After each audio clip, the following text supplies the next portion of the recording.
It's good to have a sort of morning like this to be able to sit down with fellow farmers that are your neighbours and see where everyone else is sort of headed as to where, you know, it might be a good track for our business and our farm to head.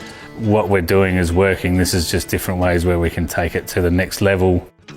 So what we're going to do here today, we're demonstrating this 9RX narrow setup with a Cedar 1910 and an 1890. So one of the big features on this cart is actually the section command. You've got your roller set up here.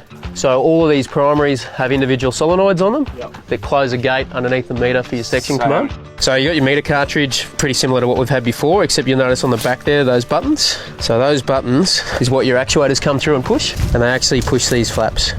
And those are all independently controlled. So you know, for this bar, we're doing seed and fert in together. But if we had a bar that had a different gang of fertiliser, we could control those sections based on where they are placed on the bar.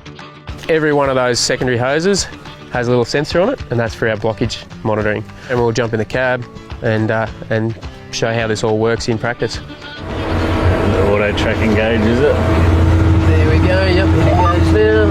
And then just pull forward till it click into the 4D10. Yeah, simple is best, you know, and that's the way that, you know, the technology is going in farming. There's something new out every single day, but sometimes I think you just got to focus on that, you know, go with it, go right through with the John Deere screen to the tractor, to the SCT cart, to the bar possibly even, and make it all, you know, simplified in this new technology world that everything's going towards.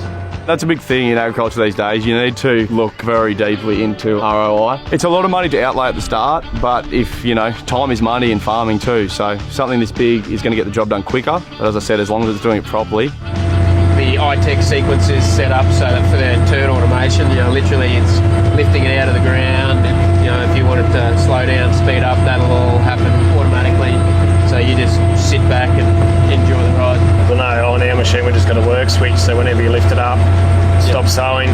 Whenever you put it in the ground, start sowing. Well, that's probably not as foolproof as this, but definitely better than turning on the switch and forgetting about the switch at the end of the run. If you're on the tractor for 15, 16 hours and you get a bit tired and you start missing turns and then that leaves a meter teardrop, well, obviously that's where your weeds are going to grow. Hopefully we don't hit the fence.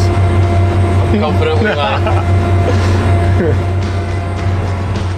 Yeah, just with the savings and also the automated turning and stuff like that, that once you've refined it enough, I think it'd just be the simple of pushing the buttons like it should be. The way that the tractor is the same colour as the bin to the bar, that means they all talk very well right from front to back.